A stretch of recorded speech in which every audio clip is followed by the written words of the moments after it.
যমুনা টেলিভিশনের কোনো রাজনৈতিক পরিচয় নেই, কোনো বিশেষ দলের প্রতি কোনো দুর্বলতা কিংবা দায়বদ্ধতা নেই। আমাদের দায়বদ্ধতা দেশের কোটি কোটি মানুষের প্রতি, মুক্তিযুদ্ধ ও মুক্তিযোদ্ধাদের প্রতি।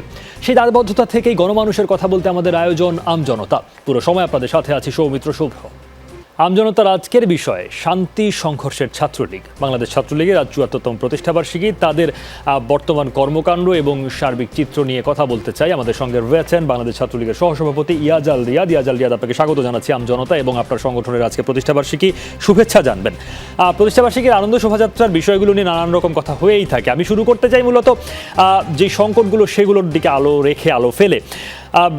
আজকেই সংক্ষিপ্ত আলোচনা সভায় যে প্রতিষ্ঠাবার্ষিকী আলোচনা সভা হওয়ার কথা জায়গায় দাঁড়ানো নিয়ে দুটি ইউনিট সংঘর্ষে জড়িয়েছে। এর আগে টাঙ্গাইলে এরকম সংঘর্ষের ঘটনা ঘটেছে, ছাত্রলীগের এক কর্মী আরেকজনের উপর হামলা চালিয়েছেন। ময়মনসিংহে জেলা এবং মহানগর ছাত্রলীগের বিবাদ রয়েছে। আনন্দমোহন কলেজের হল অনির্দিষ্টকালের জন্য বন্ধ। কুয়েটে একটা বড় রকমের সংকট দেখা দিয়েছে। শিক্ষা শান্তি প্রগতি ছাত্রলীগের মূলনীতি ইয়াজাল রিয়াদ, সংঘর্ষ এর সঙ্গে যুক্ত হয়ে যাচ্ছে কি মূলনীতি হিসেবে? আপনার কাছ থেকে একটু শুনতে চাই। শুরুতে দর্শক শ্রোতা যারা শুনছেন সবাইকে বাংলাদেশ ছাত্রলীগের ৭৪তম প্রতিষ্ঠাবার্ষিকীর প্রাণডালা শুভেচ্ছা এবং অভিনন্দন জানাচ্ছি। বাংলাদেশ ছাত্রলীগের সুদীর্ঘ ইতিহাস, গৌরবের ইতিহাস, লড়াই সংগ্রামের ইতিহাস, ঐতিহ্যের ইতিহাস। বাংলাদেশের প্রত্যেকটি লড়াই সংগ্রামে বাংলাদেশ ছাত্রলীগের অবদান রয়েছে। শুধু আমি আজকে আমাদের ছাত্রলীগের প্রতিষ্ঠাবার্ষিকী, শুধু আমি এক্ষেত্রে শুধু একটি কথা বলবো যে বাংলাদেশ ছাত্রলীগের রবীন্দ্রনাথ সম্পর্কে একটি কথা বলা আছে যে হিমালয়কে যদি আরও ২ মাইল উচ্চতাকে যদি আরও ২ মাইল বাড়িয়ে দেওয়া হয় তাহলে রবীন্দ্রনাথের উচ্চতাকে স্পর্শ করা যাবে না। আমি বলতে চাই হিমালয়ের উচ্চতাকে যদি আরও ১০ মাইল বাড়িয়ে দেওয়া হয় তাহলে বাংলাদেশ ছাত্রলীগের উচ্চতাকে স্পর্শ করা যাবে না। তো বাংলাদেশ ছাত্রলীগের সুদীর্ঘ ইতিহাস, অতি সাম্প্রতিক সময়ে আপনারা যে প্রস্তুতি করেছেন, অতি সাম্প্রতিক সময়ে বাংলাদেশ ছাত্রলীগের নিয়ে কিছু অপ্রীতিকর ঘটনা ঘটেছে, কিছু অনাকাঙ্ক্ষিত ঘটনা ঘটেছে। এগুলো খুবই দুঃখজনক এবং অপ্রীতিকর এবং এটি মোটেও কাঙ্ক্ষিত নয়।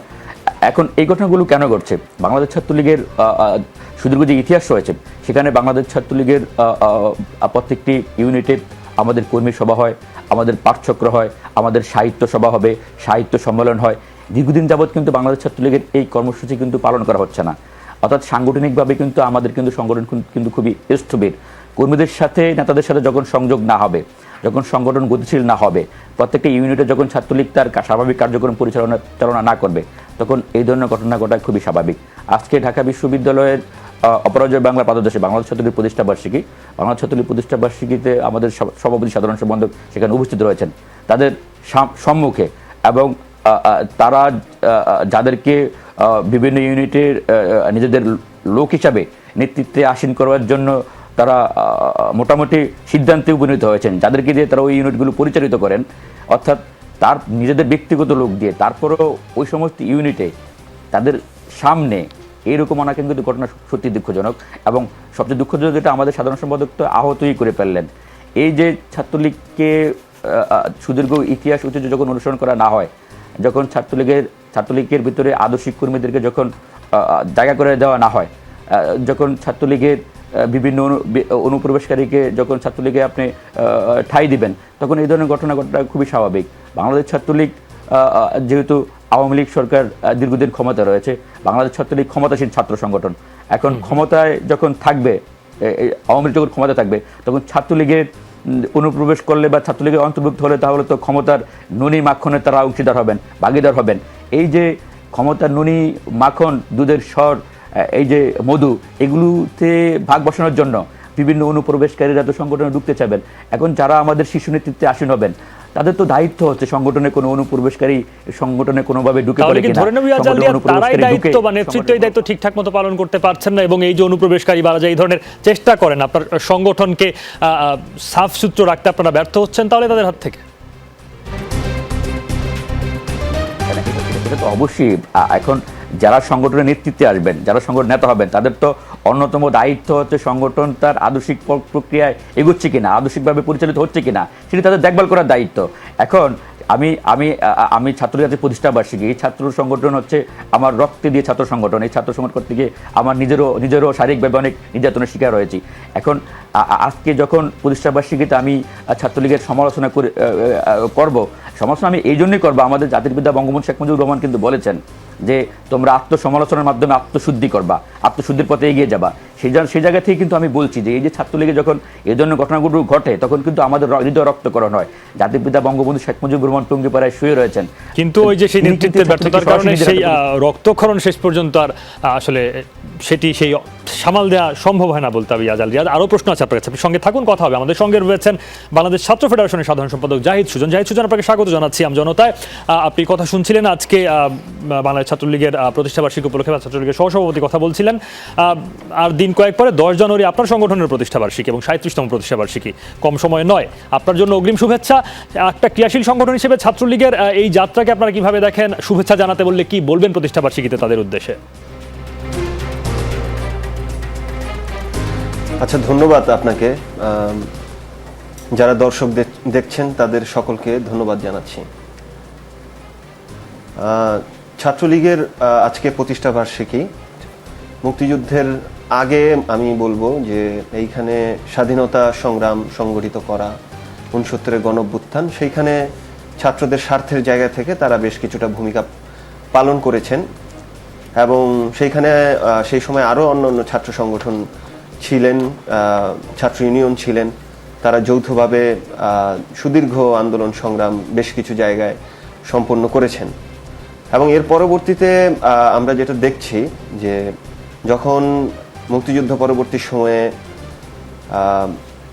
শেখ মুজিব নেতৃত্বাধীন আওয়ামী লীগ সরকার ক্ষমতায় আসেন এবং এরপরেই কিন্তু আমরা বিশ্ববিদ্যালয়ের মহসিন হলে 74 সালে 7 ছাত্রের হত্যাকাণ্ড দেখি। সেখানে যে তৎকালীন ছাত্রলীগের নেতা শফিউল আলম প্রধান, তিনি সেই হত্যাকাণ্ডের মূল হোতা ছিলেন। 4 বছর পরে, দীর্ঘ 4 বছর পরে তার সেখানে সাজাও হয়েছিলেন এবং পরবর্তীতে জিয়াউর রহমান এসে তাকে মওকুফও করেন তার সাজা। তা আমরা দেখলাম যে মুক্তিযুদ্ধের এত বড় একটা মুক্তিযুদ্ধের পরবর্তীতে যেইখানে আমাদের একটা স্বপ্ন এবং আকাঙ্ক্ষার বাস্তবায়ন হওয়ার কথা ছিল, ঠিক সেই সময় বিশ্ববিদ্যালয়গুলোতে ছাত্র সংগঠনগুলোর মানে আমরা দেখলাম যে হত্যাকাণ্ডের মতো ঘটনা ঘটে যাচ্ছে হলগুলোতে। এবং তারপরে 73 নির্বাচনেও আপনারা জানেন যে সেখানে আমাদের এইখানে ছাত্র রাজনীতির আরেকটা কলুষিত অধ্যায় আমি বলবো, যে সেখানে যৌথভাবে জাসদ ছাত্রলীগ তাদের প্যানেলকে সেখানে ছাত্র ইউনিয়ন বলছেন যে তাহলে সেই ঠিক মুক্তিযুদ্ধের সেই গৌরবগাথার পরপরই আসলে একটা অবনমনের পথে গেছে ছাত্রলীগ। এখন কোন জায়গায় তাহলে দাঁড়িয়ে আছে?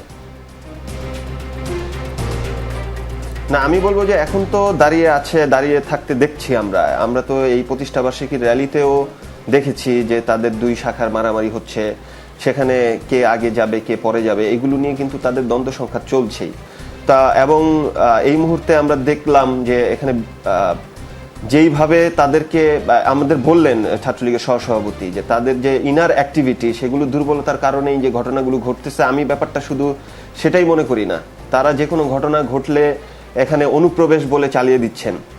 আপনারা আবরারের ঘটনা দেখেছেন, এখানে কিন্তু কেউ কোনো অনুপ্রবেশকারী আবরারের ঘটনা ঘটায়নি। এবং এই যে আবরার বিশ্বজিতের যে বর্তমান আমরা পরিস্থিতি দেখছি, সেইখানেই কিন্তু ছাত্রলীগের আমরা দাঁড়িয়ে থাকতে দেখছি। হলে হলে আপনারা খোঁজ খবর নিন, সেখানে ক্যাম্পাসগুলোতে গেস্ট রুম কালচার, এখানে গণরুম কালচার এখন পর্যন্ত টিকে আছে। করোনার একটা সময় চলতেছে, আমরা কিন্তু সেই গণরুম কালচারটা অধিকাংশ বিশ্ববিদ্যালয় থেকে আমরা সরাতে পারিনি।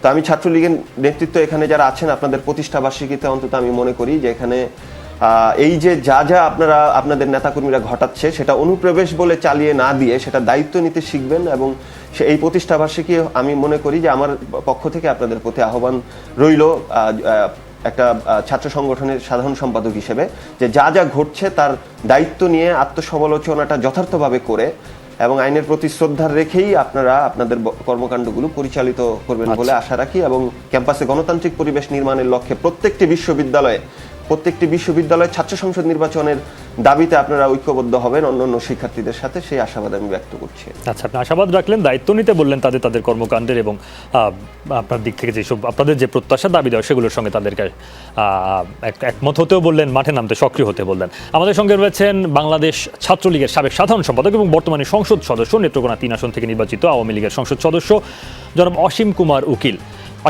আপনাকে স্বাগত জানাচ্ছি আমজনতায়। আপনার সংগঠন ছাত্রলীগ, শুভেচ্ছা আপনাকেও। শুনতে চাই একটু, এই যে সবাই ইতিহাসের কথা বলতে চায়, ইতিহাস এত উজ্জ্বল, তারপরে অনুজ্জ্বল, নিষ্প্রভ এবং অনেক বেশি যদি বলি কালিমাময় নয় তো বর্তমানটা নিশ্চয়ই। সবাই ইতিহাসের দিকেই তাকাতে চায়, ইতিহাসই আশ্রয় খুঁজতে চায়, এবং সেই ইতিহাসের ধারাবাহিকতা কি তাহলে আজকে দাঁড়িয়ে আছে? সেখানে সংকটটা কোথায়? এত রকম অভিযোগ, ওই হলের সিট বাণিজ্য বলুন, হল থেকে উঠিয়ে দেয়া, নামিয়ে দেয়া, প্রোগ্রামে যেতে বাধ্য করা, নিজেদের ভেতর মারামারি, প্রতিপক্ষ ছাত্র সংগঠনের সঙ্গে জটিলতা, আর্থিক লেনদেন, গাদা গাদা অভিযোগ। একজন সাবেক হিসেবে আপনি কিভাবে নেন এগুলো, কি বলবেন? আপনাকে ধন্যবাদ। সহ-আলোচকদের স্বাগত। এদেশের ছাত্র রাজনীতি হলো নেতা তৈরির কারখানা। আজকের বাংলাদেশ যারা চালাচ্ছে তারা সবাই ছাত্র রাজনীতি থেকে উঠে আসে। এজন্য বাংলাদেশ ছাত্রলীগের প্রতিষ্ঠা বার্ষিকীর এই আলোচনা সভা যথার্থ গুরুত্ব বহন করে। স্বাধীন বাংলাদেশে দাঁড়িয়ে বঙ্গবন্ধু ছাত্রলীগের সম্মেলনে বলেছিল, ছাত্রলীগের ইতিহাস বাংলাদেশের ইতিহাস। এই ধারাবাহিকতার ধারক বাহক আমি বা আজকে ছাত্রলীগের যে সহসভাপতি বক্তব্য রাখছেন তারা। সবকিছু মিলিয়ে যে প্রশ্নগুলি আসে, সেই প্রশ্নগুলি মূলত ছাত্র রাজনীতিকে ঘিরেই প্রশ্নগুলি আবর্তিত হয়। এখানে কিছু বিষয় মাথায় রাখতে হবে। আপনার একেবারে আমি যখন আলোচনার টেবিলে যাব তখন মানতে হবে এদেশের গৌরবের, অহংকারের, ইতিহাসের সবকিছুতেই ছাত্র রাজনীতির ছোঁয়া, আর সবকিছুতেই ছাত্র রাজনীতির পূর্বভাগে আছে বাংলাদেশ ছাত্রলীগ। এটাকে মেনে নিয়ে আমরা অগ্রসর হতে চাই। আবার বিবেচনার সময় এটা মাথায় রাখতে হবে, মহান মুক্তিযুদ্ধ, স্বাধীনতার যে সংগ্রাম, শৃঙ্খল মুক্তির সংগ্রামে পৃথিবীর দেশে দেশে তরুণ যুবক ছাত্ররাই জীবন বাজি রেখে লড়াই করে। স্বাধীন দেশে দাঁড়িয়ে দেশ পুনর্গঠনের কাজে তারা আত্মনিয়োগ করে। দেশ পুনর্গঠনের কাজে আত্মনিয়োগ করাটার সহযোগী সংগঠন, পেশাজীবী সংগঠন, এদের ভিন্ন ভিন্ন অবয়বে ভিন্ন ভিন্ন ভূমিকা থাকে। ৭১-এর মহান মুক্তিযুদ্ধে ছাত্রলীগের অবদান, এটা আজকের দিনে দাঁড়িয়ে অনুরূপ আশা করা ছাত্রদের ক্ষেত্রে এটা ঠিক যৌক্তিক বলে আমি ব্যক্তিগতভাবে মনে করি না। তবে ছাত্ররা ছাত্র রাজনীতির ক্ষেত্রে কর্মকাণ্ড করবে। যে বিষয়টাকে আপনারা তুলে এনেছেন, আমার কাছে এটা খুব ভালো লাগছে যে ছাত্রলীগের প্রতিষ্ঠা বার্ষিকীর দিনে একটি বিরাট জমায়েত হয়েছে। এই জমায়েতের দুটো বেসিক ইউনিটের মধ্যে হাতাহাতির মতো ঘটনা ঘটেছে। কবি হেলাল হাফিজের ভাষায় এখন যৌবন যার যুদ্ধে যাবার তার শ্রেষ্ঠ সময়। ছাত্র যুবক একটু খুচাখুচি তো লাগতেই পারে, কে কার আগে যাবে এটা নিয়ে ঠেলা ধাক্কাধাক্কি হতেই পারে, এটা নিয়ে হাতাহাতি হতেই পারে। এটা ছাত্র রাজনীতিকে কলঙ্কিত করে আমার অভিজ্ঞতায় তা মনে করি না আমি। এটি একটি স্বাভাবিক প্রক্রিয়া ধরে এগিয়ে যাই।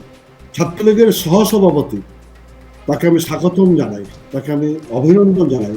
সে অত্যন্ত সুস্পষ্ট ভাষায় বাংলাদেশ ছাত্রলীগের সমালোচনাটুকু করেছে, সীমাবদ্ধতার কথাটুকু স্বীকার করে নিয়েছেন। আমি যদি আমার সীমাবদ্ধতার কথাটুকু স্বীকার করে নিতে পারি, তাহলে এই সীমাবদ্ধতা কাটিয়ে সম্মুখ পানে এগিয়ে যাওয়ার ক্ষেত্রে সহজ হয়। যারা মনে করে যে আমরা কোনো ভুল করি নাই, তাদের পক্ষে আগানো খুব কঠিন। বর্তমান ছাত্রলীগের সহসভাপতি এটুকু স্বীকার করে নিয়েছেন, তাকে অভিনন্দন জানাই, স্বাগতম জানাই। এটুকু স্বীকার করে নিয়ে আমরা এগিয়ে যেতে চাই সম্মুখ পানে। আমি যে কথাটা বলতে চাই, ছাত্র রাজনীতির ক্ষেত্রে আমাদের আরেকজন নবীন বন্ধু বলেছে নাকি যে শফিউল আলম প্রধান ছাত্রলীগের সেক্রেটারি ছিল, 7 মার্ডারের সাথে জড়িত। এটি ঘটেছে। সেদিনকার সরকার, বঙ্গবন্ধুর সরকার এই ব্যাপারে প্রয়োজনীয় পদক্ষেপ গ্রহণ করেছে, গ্রেপ্তার করেছে, বিচার করেছে, যা কারাভ্যন্তরে নেওয়া হয়েছে। কিন্তু স্বাধীন বাংলাদেশে দাঁড়িয়ে যারা ছাত্র রাজনীতি, যারা জাতীয় রাজনীতিকে কলঙ্কিত করেছে, সেই জেনারেলদের শাসনে, জেনারেল জিয়ার হাত ধরে শফিউল আলম প্রধানরা আবার রাজনীতিতে পুনর্বাসিত হয়েছে। এই পুনর্বাসিত হওয়ার মধ্যে দিয়ে ছাত্র রাজনীতিকে তারা কলঙ্কিত করেছে। অঘটন ঘটতেই পারে, সেই অঘটনের ব্যাপারে আমরা সঠিক পদক্ষেপ নিয়েছি কিনা সেটাই দেখার বিষয়। গণরবের কালচারের কথা বলছিলাম। আপনি অঘটন বলছেন, এটাকে হাতাহাতিও বলেন আজকে ঢাকা বিশ্ববিদ্যালয়ের ঘটনাকে। সেখানে আজকে সংগঠনের সাধারণ সম্পাদক আহত হয়েছেন, আরো 8-10 জন আহত হয়েছেন। কেবল তো এই ঘটনা নয়, আপনি জানেন নিশ্চয়ই যে বুয়েটের ছাত্র আবদারের ঘটনা রয়েছে, ময়মনসিংহের ঘটনা আপনি নিশ্চয়ই অবগত রয়েছেন, আনন্দমোহন কলেজের হল, অনির্দিষ্ট কলেজে বন্ধ, বুয়েটে একজন শিক্ষক মারা গেছেন, সেখানে ছাত্রলীগের নেতাদের বিরুদ্ধে তাকে মানসিক চাপ দেওয়ার অভিযোগ রয়েছে। এইগুলোকে অতটা কেবলই অঘটন বা এতটা বিচ্ছিন্ন জায়গা থেকে দেখার সুযোগ আছে কি? না, আমি বিচ্ছিন্নভাবে দেখছি না। আমি বলছি যে স্বাভাবিক ঘটনা। এই বয়সে ঘটনাগুলি স্বাভাবিক হবে। সবগুলি ঘটনা শুনে আমার কাছে অস্বাভাবিক মনে হয় কোনো বিশ্ববিদ্যালয়ের শিক্ষক যখন ছাত্রদের চুল কেটে দেয়, এটা একটা অস্বাভাবিক ঘটনা মনে হয়। ছাত্ররা আমাদের সন্তানরা সবসময় পবিত্র। সন্তানকে কিভাবে পরিচালিত করছি, প্যারেন্টসের ভূমিকা কি, অভিভাবকের ভূমিকা কি, তার উপর সামগ্রিক অবস্থাটা নির্ভর করে। দেশের আর্থসামাজিক রাজনৈতিক বিবেচনায় ছাত্ররা কতটুকু কি করছে অবশ্যই আলোচনা করবে। ছাত্রলীগ তার অতীত ঐতিহ্য নিয়ে দাঁড়াতে পারছে না, এটুকু স্বীকার করে নিয়ে বলছি চেষ্টা করছে। আমরা বলছি যে দেশের, এই যে একজন বন্ধু বলছিলেন যে এটা বিচ্ছিন্ন দ্বীপ নয় ক্যাম্পাস, অবশ্যই বিচ্ছিন্ন দ্বীপ নয়, সেইটাকে জোর দিতে হবে কেন এরকমটি হচ্ছে। কিন্তু অহেতুক যদি কেউ বলে আজকের ছাত্ররা যারা ভর্তি বাণিজ্য করে, তাহলে এটা ভুল বলা হবে, কারণ ভর্তি বাণিজ্যের কোনো সুযোগ বর্তমান ভর্তি প্রক্রিয়ায় নেই। আজকের দিনে দাঁড়িয়ে কেউ যদি বলে ছাত্ররা ক্যাম্পাসে টেন্ডার বাণিজ্য করছে, এটা বলার সুযোগ নেই যখন টেন্ডারটা টেন্ডারিংয়ে চলে গেছে। আমি সেই জায়গাগুলিতে বলছি ছাত্ররা সংকট আছে। সংকটটা কি? ছাত্ররা তাদের যে দাবি, কোন বিষয়টা তার প্রায়োরিটি পাবে, এই বিষয়টা বিবেচনার ক্ষেত্রে হ্যাঁ, এখন কিছু সিস্টেমের কারণে কিছু তারা হয়তো করতে পারছেন না কি জানি, কিন্তু এই যে হলে সিট বাণিজ্য বলুন, প্রোগ্রামে যেতে বাধ্য করা, প্রতিপক্ষ সংগঠনের সঙ্গে অভিযোগ, আর্থিক লেনদেনের অভিযোগে তো এই ছাত্রলীগের এই কমিটির দুজনকে অপসারণ করা হলো। ফলে সেই সব অভিযোগ, এগুলো নিয়ে কথা বলতে যে অসীম কুমার উকিল এবং অভিভাবকদের কথা আপনি বলেন, অভিভাবকদের কতখানি পরিচালিত করতে পারে বাংলাদেশ আওয়ামী লীগকে নিশ্চয়ই আমরা ছাত্রলীগের অভিভাবক সংগঠন হিসেবে দেখতে পারি, তাদের ভূমিকা, তাদের এইখানে আসলে সংশ্লিষ্টতা নিয়ে কথা বলতে চাই। আপনার কাছে আবারও আসবো। আমাদের সঙ্গে রয়েছেন সিনিয়র সাংবাদিক এম এ আজিজ, তার কাছে একটু যেতে চাই। জনাব এম এ আজিজ, এই যে মাত্র অসীম কুমার উকিল বলছিলেন যে ইতিহাস, বাংলাদেশের ইতিহাস ছাত্রলীগের ইতিহাস একরকম ওতপ্রোতভাবে জড়িত, তাহলে ব্যাপারটা কেমন যে সামগ্রিক যে সামাজিক অবক্ষয় বলুন, অন্যান্য সব জায়গায় যে বাংলাদেশের নানান রকম অবনমন ঘটেছে বা মূল্যবোধের ক্ষয় ঘটেছে, সেটাই শেষ পর্যন্ত ছাত্রলীগের এই বর্তমান পরিস্থিতির জন্য দায়ী, নাকি আসলে ছাত্র সংগঠনের যে রাজনীতির যেই জায়গা এবং সেখানে দলীয় সংগঠনের সঙ্গে তাদের বোঝাপড়া এবং লেনদেন বলি বা অন্য জায়গায় নির্ভরতা, সেগুলো এমন বেড়েছে যে আসলে এটা কেবল একটা হাতিয়ার হিসেবে কাজ করে সেই জায়গায়, কি বলবেন? ধন্যবাদ আপনাকে। দেখেন, 1948 সালে ছাত্রলীগ প্রতিষ্ঠিত হয়। 52 সাল থেকে 71-এর স্বাধীনতা সংগ্রাম পর্যন্ত ছাত্রলীগ প্রত্যেকটা আন্দোলনে অগ্রভাগে ছিল। অর্থাৎ বলতেই পারি কথা, ছাত্রলীগ না থাকলে হয়তো স্বাধীনতার সংগ্রাম হতো কিনা খুব সন্দেহ। ছাত্রলীগের লড়াকু বাহিনী কিন্তু স্বাধীনতা পর্যন্ত নিয়ে আসছে। কিন্তু আমি এখানে অসীম কুমার উকিল দা আছেন, তার মতো হয়তো নেতা আর খুব কমই পাওয়া যাবে ছাত্রলীগের। আমি তাকে উদাহরণ, কিন্তু আমি পরে বলছি সে কথা। আপনি কি বলতে পারবেন এই 52 থেকে 71 সাল 39 বছরে কোনো একটা ছাত্রলীগের সাধারণ সম্পাদক বা সভাপতি বা কোনো নেতা কোনো রকম দুর্নীতি করেছে, ধর্ষণ করেছে, টেন্ডার করেছে, চাঁদাবাজি করেছে, খুন করেছে? না, একটা উদাহরণ দিতে পারবেন না। কিন্তু দেশের স্বাধীনতার পরে এই সংক্রমণ ছড়িয়েছে। আজকের যে ছাত্র রাজনীতি যেটা আছে ছাত্রলীগের, তাদেরকে দোষ করে লাভ নাই। আপনি যেটা বলেছেন সেটাই ঠিক, যে আজকের সমাজের যে অবনমন, আপনার জাতীয় এবং সামাজিক যে আপনার অবনমন ঘটেছে, হয় এই ছাত্রলীগের নেতা কর্মীরা এর বিরুদ্ধে দাঁড়াচ্ছে না, অথবা এর সাথে গা ভাসিয়ে দিছে। কারণ হচ্ছে, আমি যে কথা বলছিলাম, জনাব অসীম কুমার উকিল এখানে আছেন, ছাত্রলীগের যারা নেতা হয়েছেন অধিকাংশই আমরা জানি, কিন্তু অধিকাংশই কিন্তু টাকালা হয়েছেন। তো এখনকার ছাত্ররা তো ওটা দেখে আশান্বিত হয়। এবং দেশ স্বাধীন হওয়ার পরে যতগুলো অনেকগুলো বড় বড় খুন হয়েছে, যেগুলো ছাত্রলীগের যে অতীতের ঐতিহ্য সেটাকে ম্লান করে দিয়েছে। আবার কিছু আন্দোলন হয়েছে, সেই আন্দোলনে যেমন ধরেন কোটা সড়ক, নিরাপদ সড়ক, তারপর ভ্যাট বিরোধী আন্দোলন, এখানে ছাত্রলীগ তাদের এই আন্দোলনের বিরোধিতা করেছে। এগুলোতেও ছাত্রলীগকে কিন্তু গ্লানিকর অবস্থায় পড়তে হয়েছে। সুতরাং ছাত্রলীগ তাহলে এইভাবে আমি সমীকরণ দাঁড় করাতে চাই না জনাব এম এ আজিজ, কিন্তু এরকম সমীকরণ দাঁড়িয়ে যায় কিনা যে একটা সময় ছাত্রলীগ বা এই সংগঠনগুলো ছাত্রদের অধিকারের পক্ষে কথা বলতো, মানুষের অধিকার দাবি দেওয়া নিয়ে কথা বলতো, এখন মানুষের যৌক্তিক দাবি দেওয়ার বিরুদ্ধে তারা সবসময় দাঁড়ায়? তা নিশ্চয়ই নয়। হ্যাঁ, অবশ্যই। আগে ছাত্ররা রাজনীতি ছাত্রদের নিয়েই করত এবং সেই সাথে ঔপনিবেশিক শাসনের বিরুদ্ধে ছাত্রলীগের আন্দোলন ছিল। সেই সময় আমিও ছাত্রলীগ করেছি, ছোটোখাটো নেতা আমিও ছিলাম। তখন এখন ঔপনিবেশিক শাসন নাই। এখন এই ছাত্রলীগের নেতারা এই যে দেখেন না, নিচের তলা উপরের তলা, শত কোটি টাকার মালিক এইসব, তারপরে প্রত্যেকটা প্রতিষ্ঠানে কোনো নির্বাচন নাই, হল দখল, এই যে সব আপনার, এই যে ধরেন আমি জাহাঙ্গীরনগর ইউনিভার্সিটির প্রথম বর্ষের ছাত্র ছিলাম, সেখানে ধর্ষণের সেঞ্চুরি পালন করে। তো এইসব সব কিন্তু ছাত্রলীগের এই কালিমা লেপন, এটা কিন্তু কাটিয়ে ওঠা। যেমন ভালো কাজও করেছে, যেমন করোনা কালে আপনার ধান কেটে দেওয়া, আপনার অ্যাম্বুলেন্স করোনার রুগীদের সাপ্লাই দেওয়া, তারপর করোনার রুগীদেরকে দাফন করা, তখন কিন্তু জনগণ ছাত্রলীগকে প্রশংসা করেছে। কিন্তু যেসব জিনিসগুলা এই যে বললাম তো, কয়েকটি আন্দোলনে বিরোধিতা করা এবং বড় বড় কিছু খুন করা, এইটা জনগণ কখনো ছাত্রলীগের কাছে প্রত্যাশা করে নাই এবং মানে নাই। আমি মনে করি ছাত্রলীগ যদি আগের মতো থাকতো, অর্থাৎ আগে প্রত্যেকটা ছাত্রলীগের নেতা কর্মী শতভাগ সৎ ছিল, এখন সেটা পাবো না। এখন ছাত্রলীগের নেতারা পাজেরো গাড়ি চালায়। তখন তো একটা ছাত্রলীগের নেতা অসীম কুমার উকিলকে জিজ্ঞেস করেন একটা মোটরসাইকেল চালাইতো কিনা, চালাতে পারতো না।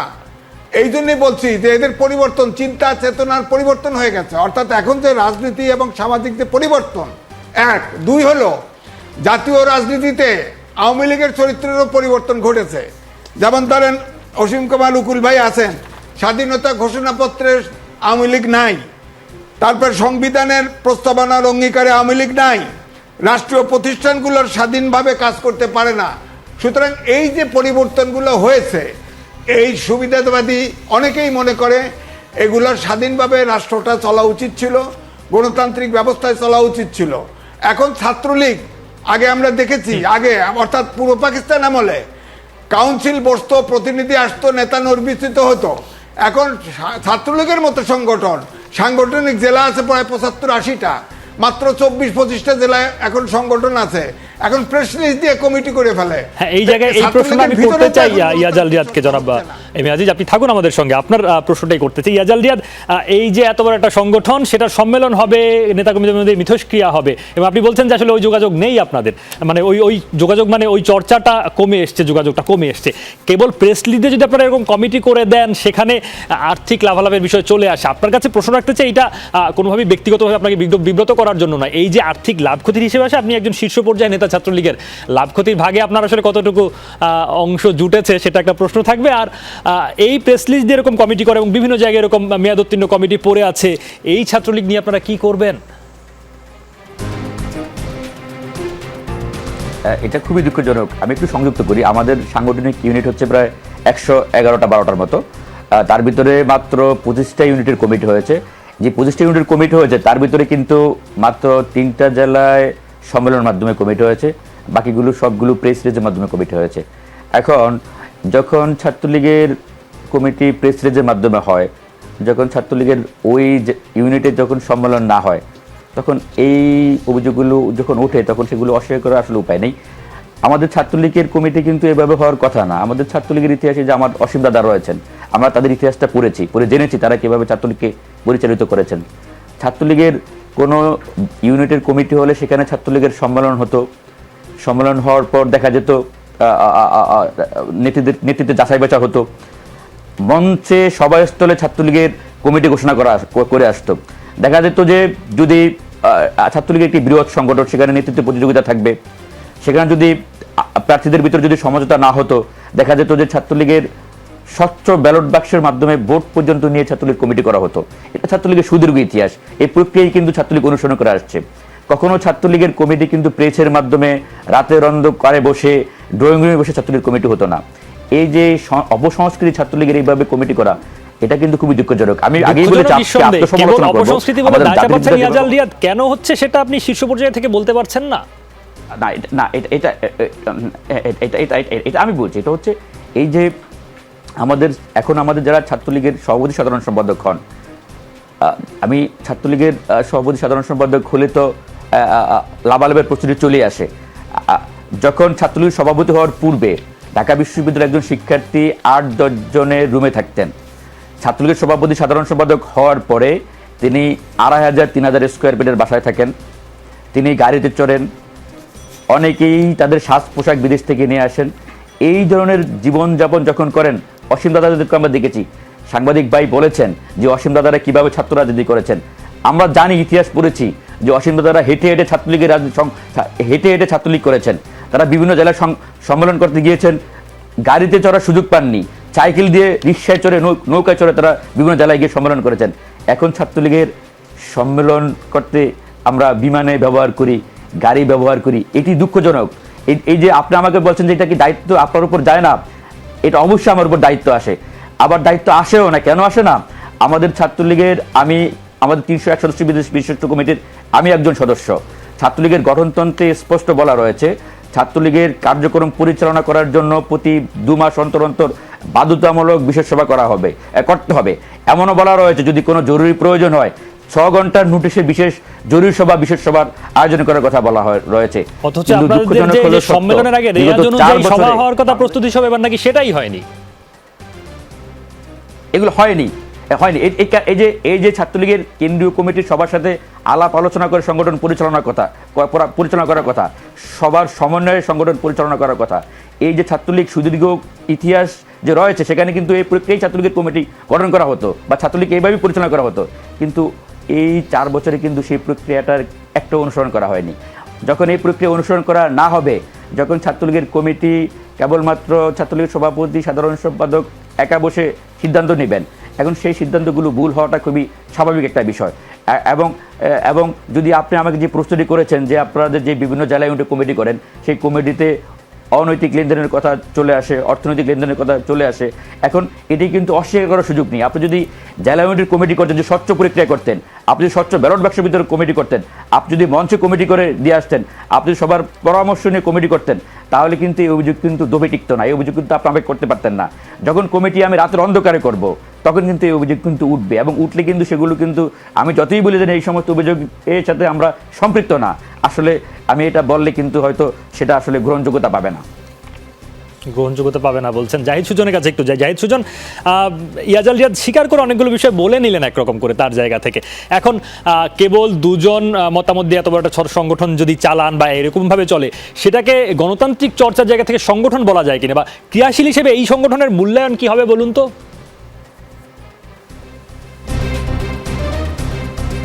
হ্যাঁ, আমি আসলে এই চিন্তাটাই করতেছিলাম আর কি। মানে শুধু তো এইটা না, আপনারা এবার ছাত্রলীগের যে 2 জন দায়িত্বশীল নেতৃত্বকে অব্যাহতি দেওয়া হয়েছে তাদের সংগঠন থেকে, সেই কমিটিটাও কিন্তু মানে সেটা একটা কাউন্সিল হয়েছে, কিন্তু সেই কমিটিটা কিন্তু পরিপূর্ণভাবে যে সেখানকার ছাত্রলীগের সদস্যরা নির্বাচিত করেছেন সেই ধরনের কোনো প্রমাণ আমরা নিজেরাও পাইনি, এবং এটা পত্রপত্রিকা মারফতও আসেনি।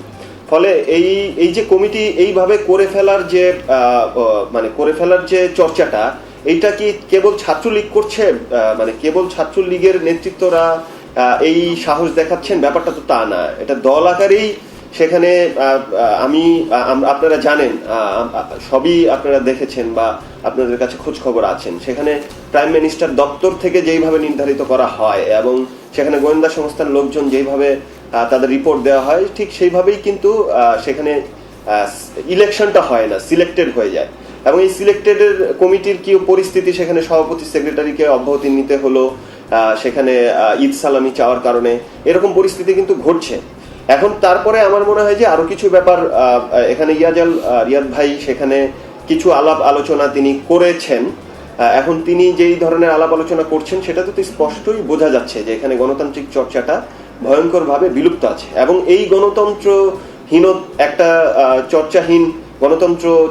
একটা সংগঠন কিভাবে বাংলাদেশে এই মুহূর্তে মানুষের যে আসলে বর্তমান পরিস্থিতি, সেই পরিস্থিতিতে কিন্তু ভোট কেন্দ্র দখল করা, ভোট দিতে না দেওয়া, সেখানেও ছাত্রলীগের নেতৃত্বের উপস্থিতি আছে। আপনারা নারায়ণগঞ্জের ঘটনা দেখেছেন, সামান্য একটা মেম্বার ইলেকশনে সেখানে মহানগরের সাধারণ সম্পাদক তার দলবল নিয়ে সেখানে গিয়েছিলেন এবং র্যাব তাকে ভয়ঙ্করভাবে প্রহারও করেছেন সেখানে। তো আমি যেটা বলতে চাচ্ছি যে এই যে মানুষের গণতান্ত্রিক অধিকার ক্ষুণ্ণ করা বা রক্ষা করার যে আয়োজনটা, সেটা যদি সংগঠনের অভ্যন্তরেই প্র্যাকটিস না থাকে এবং সেটা গিয়ে পরবর্তীতে মানুষের উপরে যেই দীর্ঘমেয়াদী প্রভাব পড়ছে, সেই জায়গা থেকে কিন্তু ছাত্রলীগ, এখানে আমাদের সাংবাদিক ভাইও সেখানে বলেছেন যে কিভাবে জনবিচ্ছিন্ন যে পরিস্থিতি, কোটা আন্দোলন, এখানে সড়ক আন্দোলন, ব্যাট বিরোধী আন্দোলনে আমরা কিন্তু সরাসরি দেখেছি হামলা করতে। এবং এই যে এই বর্তমান পরিস্থিতিগুলোতে যে সরাসরি হামলার কারণে এক ধরনের বিচ্ছিন্নতা তৈরি হয়েছে ছাত্রলীগের কাছ থেকে, আমি মনে করি শিক্ষার্থীদের সেই বিচ্ছিন্নতার জের কিন্তু তাদের দীর্ঘমেয়াদীভাবে বয়ে বেড়াতে হবে। এখন সাধারণ মানুষের সাথে আপনারা নিশ্চয়ই কথা বলেন, কিংবা আমরা যারা ছাত্র রাজনীতি করি, হ্যাঁ, সেই জায়গা থেকে কিন্তু খুব বেশি মানুষ উৎসাহী হয়ে যারা রাজনীতি করবে বলে সিদ্ধান্ত নেয়, এরকম কোনো মানুষই কিন্তু এখন আর ছাত্রলীগে যুক্ত হচ্ছেন না। তো সেইটা আমি মনে করি যে এইটা আসলে এই তাদের যে লক্ষ্য ছিল, হয়তো এই লক্ষ্য তারা মনে করেন যে এটা অর্জন হয়ে গেছেন। আচ্ছা, এবং সেইখানে তাদের ছোট করে আপনার কাছে দুই লাইনে আরেকটা প্রশ্নের উত্তর চাই। জাহিদ সুজন, আপনার কাছে আমার আগের প্রশ্নের উত্তর পেয়েছি, সেটা হচ্ছে ছাত্রলীগে না হচ্ছেন না, কিন্তু অন্যান্য সংগঠনে হচ্ছেন, আপনাদের সংগঠন এবং অন্য সংগঠনগুলোতে কি হচ্ছেন না, আদতে ছাত্র রাজনীতির সঙ্গে যুক্ত হতে যাচ্ছেন না তারা? এখন এইটা আরেকটু ভেঙে বলা দরকার। প্রথমত এই যে পরিস্থিতিটা, এই পরিস্থিতিটা কিন্তু মানুষের মধ্যে যে হতাশাটা তৈরি হইল সামগ্রিকভাবে, এখানে শিক্ষা শেষে চাকরিহীনতা রয়েছে, প্রায় 10 লক্ষ শিক্ষিত মানুষ বেকার, এরকম একটা পরিস্থিতিতে মানুষ তো আগে তার জীবিকা, হ্যাঁ, আগে তার জীবিকার সংগ্রামটা এখানে প্রধান সংগ্রাম হয়ে দাঁড়িয়েছে। ফলে একটা স্টুডেন্ট ভর্তি হওয়া মাত্রই সে তার জীবিকার জন্য তাকে ভিন্ন পথে ধাবিত হতে হচ্ছে, অনেক বেশি ক্যারিয়ার ঘনিষ্ঠ বা পেশা ঘনিষ্ঠ দিকে যেতে হচ্ছে। প্রশ্নের উত্তর পেয়েছি জাহিদ সুজন, অর্থাৎ সামগ্রিকভাবে সেই চিত্র পুরো ছাত্র রাজনীতিতে আমি ধরে নিচ্ছি। আমাদের সঙ্গে রয়েছেন বাংলাদেশ ছাত্রলীগের সাবেক সাধারণ সম্পাদক এবং সংসদ সদস্য বর্তমানে অসীম কুমার উকিল। জনাব অসীম কুমার উকিল, আপনাকে আবারও স্বাগত জানাচ্ছি আমজনতায়। বিরতির আগে ইমাজিজ বলছিলেন যে আওয়ামী লীগের চরিত্রের পরিবর্তন ঘটেছে, সেটার প্রভাব পড়েছে ছাত্র রাজনীতিতে, ছাত্র রাজনীতি তেমন করে ব্যবহৃত হচ্ছে কিনা। ইয়াজাল রিয়াদ একটা কথা বলেছেন, রাতের আধারে কমিটি, এই শব্দটার, এই শব্দগুচ্ছের সঙ্গে কাছাকাছি একটা শব্দগুচ্ছ আপনার হয়তো মনে ভেসে উঠতে পারে, সেটা হচ্ছে রাতের আধারে নির্বাচন বা ভোট। ফলে রাতের আধারে কমিটি এই বিষয়গুলো সেই রকম চর্চার দিকে ইঙ্গিত করে কিনা, যে ধরনের অভিযোগ আওয়ামী লীগের বিরুদ্ধে বিরোধীরা করার চেষ্টা করে। জনাব অসীম কুমার উকিল, আপনাকে ধন্যবাদ। আসলে আমরা সবাই আলোচনা করছি, মূল উদ্দেশ্যটা হলো যে ছাত্র রাজনীতির গৌরবোজ্জ্বল অধ্যায়কে বিবেচনায় রেখে অতীত ঐতিহ্য নিয়ে দাঁড়াবে সেই লক্ষ্যে। এক একজনের দৃষ্টিভঙ্গি এক এক রকম থাকবে, সেটাই স্বাভাবিক। হ্যাঁ, আমরা এগিয়ে যেতে চাই সম্মুখভাবে। আমার সাংবাদিক বন্ধু বেশ কথাবার্তা বলেছেন, হ্যাঁ, ছাত্রলীগের সহসভাপতি বলেছেন, অন্য একটি ছাত্র সংগঠনের নেতা আছে সেও বলেছেন। আমি সবকিছু বিবেচনায় রেখে আমরা এগোতে চাই। আমি কিন্তু খুব মোটা দাগে কথাটা বলার চেষ্টা করেছি, ক্যাম্পাস কোনো বিচ্ছিন্ন দ্বীপ নয়, জাতীয় রাজনীতির প্রভাব পড়বে।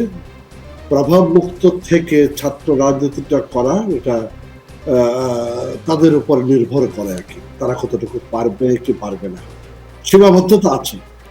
আপনি এটা জেলায় যাবেন, ছাত্রলীগের কমিটি করবেন, জেলা আওয়ামী লীগের প্রেসিডেন্ট সেক্রেটারিকে জিজ্ঞেস করবেন না, বা এমপি মন্ত্রীকে জিজ্ঞেস করবেন না, এটা হয় না। সংগঠনটা প্যারেন্ট অর্গানাইজেশন আওয়ামী লীগ এবং এমপি মন্ত্রী সবাই মিলেই চালায়, সেখানে ছাত্র সংগঠন আছে। এটা মানে সকলের সমন্বয় করা, কারো পকেটে তুলে দেওয়া না।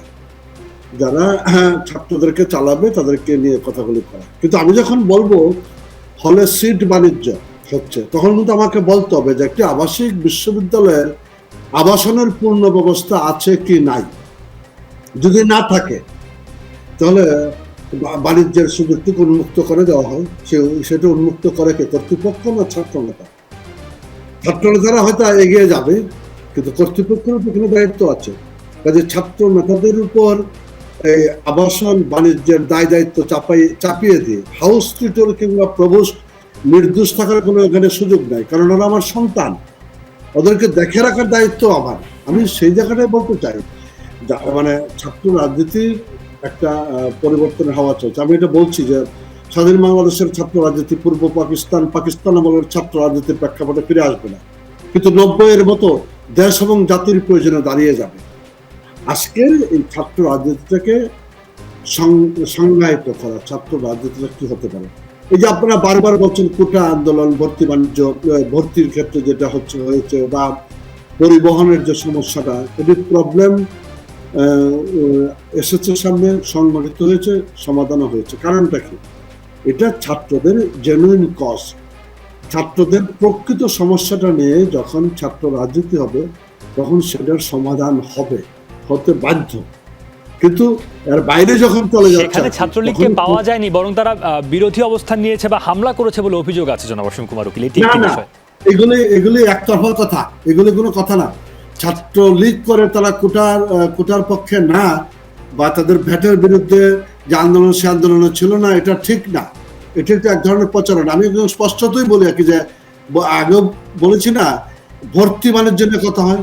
আরে অনলাইনে ভর্তি হবে, আমি আমার এলাকার একটা উপজেলা নেতৃত্ব কেন্দ্র, সেখানে আমার কাউকে ভর্তি করানোর কোনো সুযোগ নেই, কারণ হল সিস্টেমটা অনলাইন ডেভেলপ করেছে। এটা একটা, আমি তো মনে করি এটা ছাত্রদল করিয়েছে, ছাত্রদল করিয়ে ছাত্রলীগের উপর দোষ চাপিয়ে দেওয়া, তারা এগিয়ে যাওয়ার চেষ্টা করছে।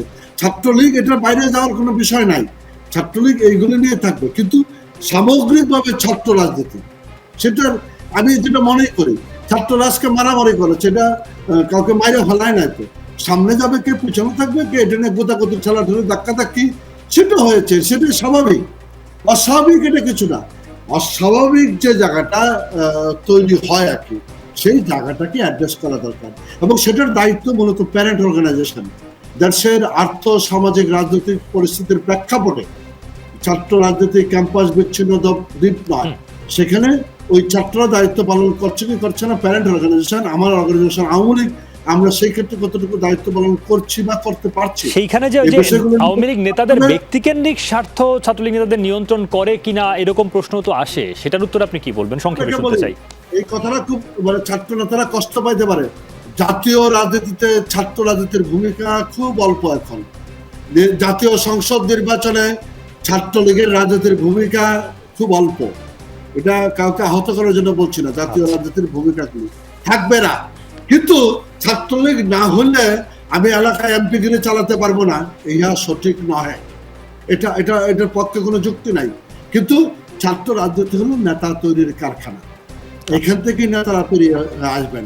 সেই ক্ষেত্রে সকলের দায়িত্ব আছে বিষয়টাকে অর্গানাইজ করা, সুসংগঠিত করা। বুঝতে পেরেছি। আপনার কথা থেকে এটাও অনুমান করা যাচ্ছে আসলে রাজনৈতিকভাবে যে আগে ছাত্র সংগঠনগুলোর যে অপরিহার্যতার জায়গা ছিল, সেটাও অবস্থার প্রেক্ষাপটে বদলেছে ইদানিং। এম এ আজিজ, আপনার কাছে যেতে চাই এবারে। এম এ আজিজ, আপনি বাদবাকিদের আলোচনা শুনছিলেন, অন্যান্য যারা আলোচক তাদের বক্তব্যের ধারাবাহিকতা যদি কিছু যুক্ত করবার থাকে আপনি করতে পারেন। তার সঙ্গে আপনার কাছে আমার প্রশ্ন হচ্ছে, এই যে বিভিন্ন জায়গায় ছাত্র রাজনীতি সাংগঠনিকভাবে নিষিদ্ধ হচ্ছে এবং সেখানে ছাত্র সংগঠনগুলোর দুর্বলতা প্রকাশিত হচ্ছে, এবং তার মধ্যে ছাত্র সংগঠনগুলোর এই হাল, বিশেষ করে ছাত্রলীগের মতো একটা ঐতিহ্যবাহী সংগঠন, তাদের গাদায় গাদায় জেলায় নির্বাচন সম্মেলন হয় না, কমিটি হয় না, মেয়াদ উত্তীর্ণ বিবাহিতরা নেতা হিসেবে রয়ে গেছেন এখনো। তো এই সংগঠনগুলো তো আসলে তাহলে সেই ছাত্র রাজনীতির যদি বলি একেবারেই অপ্রয়োজনীয়তা বা অপরিহার্যতার যে জায়গা, সেটাকে ক্ষুণ্ণ করে বা শেষ করে দেবে। ফলে ছাত্র রাজনীতি না থাকলেও কিছু এসে যাবে না একটা সময়, এমন বাস্তবতা দাঁড়াবে। কি মনে হয় আপনার? না, এখন জনাব অসীম কুমার উকিলের কথার বক্তব্য ধরেই বলছি যে একজন এমপি ইলেকশন করতে ছাত্রলীগের দরকার নেই। যদি তাই হয়, তাহলে এখন যে অবস্থাটা দাঁড়াইছে ছাত্র রাজনীতির, তাতে ছাত্র রাজনীতি রাজনৈতিক দল থেকে বিযুক্ত করা উচিত। ছাত্ররা ছাত্রদের স্বার্থ নিয়ে আন্দোলন করবে। হল দখল করে নিজেদের সংখ্যাগরিষ্ঠ রাখার যে চেষ্টা, এটা বন্ধ করতে হবে। তারপরে প্রত্যেকটা প্রতিষ্ঠানে নির্বাচন দিয়ে যারা নেতৃত্বে ভোটে, নিরপেক্ষ নির্বাচনে ভোটে যারা জয়ী হবে, সেখানে সংসদ ছাত্রদের স্বার্থ দেখবে। এবং ছাত্ররা যদি কোনো দুর্নীতি অপসংস্কৃতির ভিতরে জড়িত হয়, তাদের কঠিনভাবে শাস্তির আওতায় আনতে হবে। তাহলে আমার মনে হয় কিছুটা আমরা ছাত্র রাজনীতিকে নিয়ন্ত্রণে আনতে পারি। কারণ হচ্ছে যে আপনি আগেও বলেছি যে পাকিস্তান আমলে উপনিবেশিক শাসনের বিরুদ্ধে আমাদের ছাত্র রাজনীতি ছিল। সেই ছাত্র রাজনীতি আর এখনকার ছাত্র রাজনীতির ভিতরে কিন্তু একটা বিরাট পার্থক্য আছে। এখন আমাদের দেশীয় শোষকের বিরুদ্ধে কিন্তু আন্দোলন করতে হচ্ছে। সেখানে আমরা লক্ষ্য করছি প্রত্যেকটা ছাত্র সংগঠন, ছোট বড় সবগুলি সংগঠন, তাদের যে জাতীয় সংগঠন, তাদের নির্দেশে চলছে এবং তাদেরকেই সাহায্য করছে। কোনো আন্দোলন যদি ছাত্র স্বার্থেও, ধরেন কোঠা আন্দোলন, এটা ছাত্রদের স্বার্থেই হয়েছে। যেমন ধর সড়ক, নিরাপদ সড়ক ছাত্রদের স্বার্থেই হয়েছে। মূল সংগঠন সংগঠনকে অনুসরণ করছে। ছাত্রদের স্বার্থে, ছাত্রদের দাবি দেওয়ার জায়গায় তাদের আসলে অংশগ্রহণ নেই, বরং যে অভিযোগের কথাগুলো আসছিল, যদিও অসীম কুমার উকিল তার জায়গা থেকে তার একরকম ব্যাখ্যা দিয়েছেন। ইয়াজ আল রিয়াদ, ছাত্রদের যেসব দাবি, যৌক্তিক দাবি, সেগুলোতে আপনাদেরকে পাওয়া যায় না, বিরোধিতা করতে বা হামলা করতে দেখা যায় বলে অভিযোগ। এবং তার সঙ্গে জাতীয় রাজনীতি তো আপনাদের ভূমিকা ক্রমশ ক্ষুণ্ণ বা ক্ষীণ হয়ে আসছে। তাহলে সাংগঠনিক ছাত্র রাজনীতি বা ছাত্রলীগের রাজনীতি মতো রাজনীতি সামনের দিনে আর অতখানি গুরুত্ব বহন করবে না মনে হয়? অর্থাৎ এই সাংগঠনিক জায়গাগুলো কি কেবলই দখলদারিত্ব, আধিপত্য এইসব জায়গায় ব্যবহৃত হবে?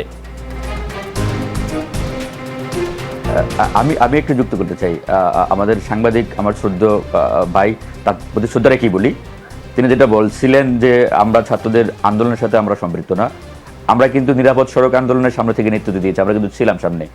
এখন নিরাপদ সড়ক আন্দোলনে আমরা কিন্তু দেখেছি সেখানে আমাদের রাষ্ট্রের বিরুদ্ধে যারা ষড়যন্ত্র করে, যারা বিএনপি জামাতের চক্র রয়েছেন, তারা কিন্তু নিজেরা কিন্তু তাদের কর্মী বাহিনী কিন্তু প্রবেশ ঘটিয়ে তারা কিন্তু নিজেরা কিন্তু বিভিন্ন অনাকাঙ্ক্ষিত ঘটনা ঘটিয়েছেন এবং সেই দায় কিন্তু ছাত্রলীগের উপর চাপিয়েছেন। আমি ছাত্রলীগের কর্মী হিসেবে, আপনারা এই চেষ্টাগুলো করেছেন, কিন্তু সামনের দিনগুলোতে সংগঠন হিসেবে ছাত্রলীগ আসলে আর কতখানি অপরিহার্য বা গুরুত্বপূর্ণ থাকবে বাংলাদেশের রাজনীতিতে আপনার মনে হয়? এখন দ্বিতীয় কথা হচ্ছে, আমরা কিন্তু বাংলাদেশ ছাত্রলীগ কিন্তু আওয়ামী লীগের সহযোগী সংগঠন না, বাড়তি প্রতিম সংগঠন। আমাদের ছাত্রলীগ একটি গণতন্ত্র রয়েছে, ছাত্রলীগ সেই গণতান্ত্রিক প্রক্রিয়ায় পরিচালিত হবে, এটাই স্বাভাবিক কথা। তারপরে অসীম দাদাজির কথা বলেছেন যে ছাত্র রাজনীতি হচ্ছে আগামী দিনে নেতৃত্ব তৈরির কারখানা, সেটা একটা দিক। দ্বিতীয় কথা হচ্ছে ছাত্র সংগঠনের মূল দায়িত্ব যেটা আমি মনে করি সেটা হচ্ছে তাদের কার্যক্রম পরিচালিত হবে শিক্ষাকেন্দ্রিক, তাদের সম্পর্ক থাকবে ছাত্রদের সাথে এবং সেভাবে হয় কিনা আপনাদের প্রতিষ্ঠাবার্ষিকীর দিনে আপনার মূল্যায়ন কি বলে? ছাত্রলীগের আপনাদের কার্যক্রমে আপনাদের সেই গঠনতন্ত্র অনুযায়ী হয় কিনা? মূল সংগঠনের সঙ্গে আপনারা লেজুর ভিত্তিক জায়গায় থাকেন না এবং কেবল শিক্ষা সংক্রান্ত কাজ আপনারা করেন? একেবারে দুই এক লাইনে শুনতে চাই, শেষ দিকে রয়েছে ইয়াজ আল রিয়াদ। এটা হচ্ছে দীর্ঘদিন আমাদের এখানে বিভিন্নভাবে সামরিক শাসক আসার পরে, বঙ্গবন্ধু হত্যাকাণ্ডের পরে যারা রাষ্ট্র ক্ষমতায় এসছেন, সামরিক শাসকদের দীর্ঘদিন রাষ্ট্র ক্ষমতায় থাকার পরে ছাত্র রাজনীতিকে নানা কায়দায় কলুষিত করা হয়েছে। ছাত্র রাজনীতির যে সুন্দর স্বাভাবিক প্রক্রিয়া ছিল সেটাকে বিঘ্নিত করেছে। তারপরে যার কারণে ছাত্রদের সাথে, ছাত্র যারা নেতা হবেন তাদের যে এই কার্যক্রম যে ছাত্রদের সাথে থাকবে সেটি থেকে আমরা কিন্তু অনেক দূরে চলে আসছি। এবং যারা ইতিপূর্বে যারা ক্ষমতায় ছিলেন তারা ছাত্র সংসদ নির্বাচনগুলো দেননি। ছাত্র সংসদ নির্বাচন হলে হয় কি, সবচাইতে মেধাবী ছেলেটা ছাত্র সংসদের নেতা হন, সবচাইতে যোগ্যতা সম্পন্ন ছেলেটা ছাত্র নেতা হয়ে বের হয়ে আসেন। হ্যাঁ, অর্থাৎ সেটাই একটা প্রক্রিয়া তৈরি করে নেতৃত্ব গড়ে ওঠার। ইয়াজ আল রিয়াদ, আপনার কথা বুঝতে পেরেছি। জাহিদ সুজনের কাছে একটু যেতে চাই। জাহিদ সুজন, আপনারা কেবল অভিযোগ করে যান, ছাত্রলীগের যদি কোনো ইতিবাচক কাজ না থাকে, একটা সংগঠন ক্রিয়াশীল থাকতে পারে এত বিপুল সংখ্যক কর্মী নিয়ে? এবং আপনারা যে সহাবস্থান নিয়ে অভিযোগ করেন, সহাবস্থানের উদ্যোগ আপনারা কখনো নিয়েছেন, নিজেদের দিক থেকে চেষ্টা করেছেন? হ্যাঁ, আমরা সবসময়ই সহাবস্থানের চেষ্টা করে আসতেছি।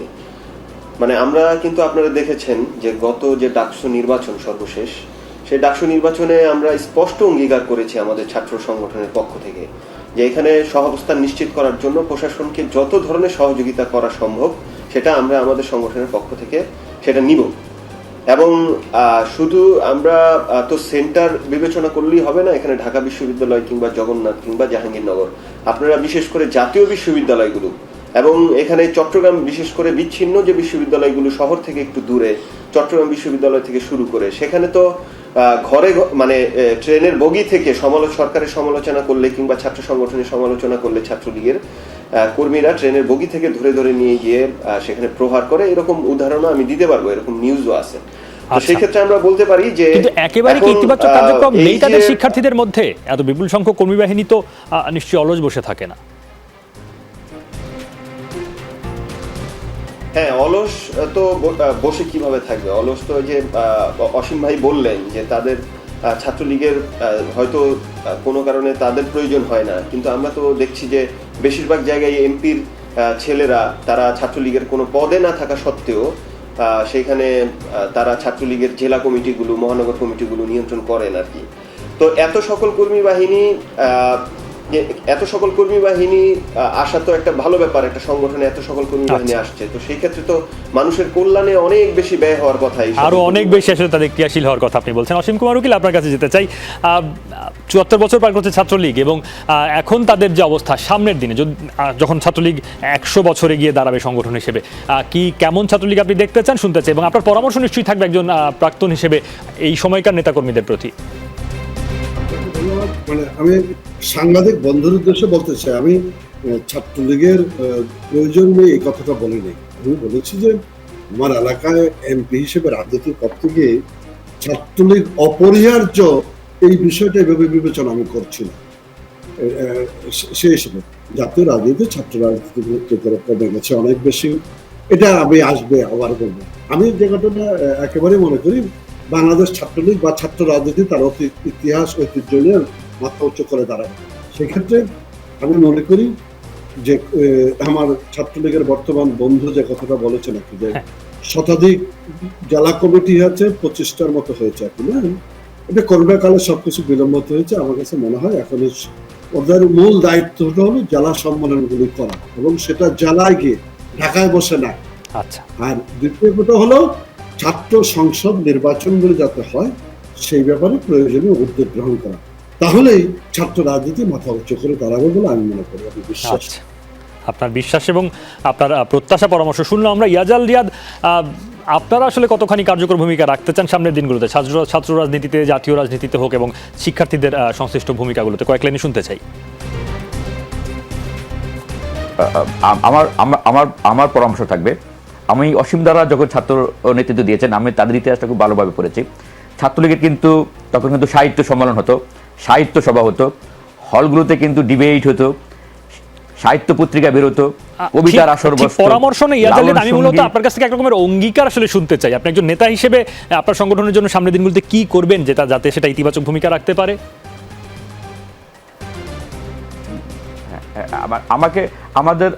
আমাদের কিন্তু ছাত্র রাজনীতির সেই পুরনো ঐতিহ্য ফিরিয়ে আনার জন্য আমি মনে করি, আমরা যখন শিল্প, সাহিত্য, সংস্কৃতি থেকে দূরে সরে আসবো, আমরা যখন ছাত্রনেতারা যখন বইয়ের সাথে, সাহিত্যের সাথে, অর্থাৎ বইয়ের সাথে, গ্রন্থের সাথে যখন তাদের সম্পৃক্ততা থাকবে না, যখন তারা লেখাপড়ার সাথে সম্পৃক্ত থাকবে না, তখন ছাত্ররা নেতৃবৃন্দ বিভিন্ন অনৈতিক কর্মের সাথে যুক্ত হতে পারে। এটা খুবই স্বাভাবিক ঘটনা।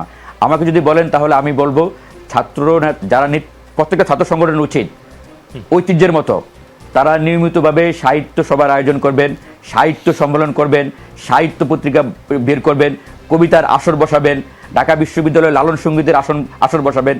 এই যে শিল্প, সাহিত্য, সংস্কৃতি চর্চা যদি ঢাকা বিশ্ববিদ্যালয় অব্যাহত রাখা যায়, তাহলে ছাত্র রাজনীতি নিয়ে আজকে যে বিরূপ প্রতিক্রিয়া তৈরি হয়েছে, মানুষের বিরূপ মনোভাব তৈরি হয়েছে মানুষের মধ্যে, সাধারণ মানুষের মাঝে, আমি বিশ্বাস করি তাহলে সেটা কাটানো যাবে। আর আমরা বিশ্বাস করতে চাই ইয়াজাল রিয়াদ যে এই কাজগুলো করতে, অর্থাৎ সেই সুকুমার বৃত্তির চর্চা বলুন, সৃজনশীল কাজকর্ম বলুন, এবং শিক্ষার্থীদের সঙ্গে আরো নিবিড় সংশ্লিষ্টতার কথা বলুন, সেই জায়গাগুলোতে আপনারা ভূমিকা রাখার চেষ্টা করবেন, এবং নিশ্চয়ই আপনাদের অন্য যারা সহযোদ্ধা রয়েছেন, সহকর্মী রয়েছেন নেতৃত্বের জায়গায়, তারাও ভূমিকা রাখার চেষ্টা করবেন।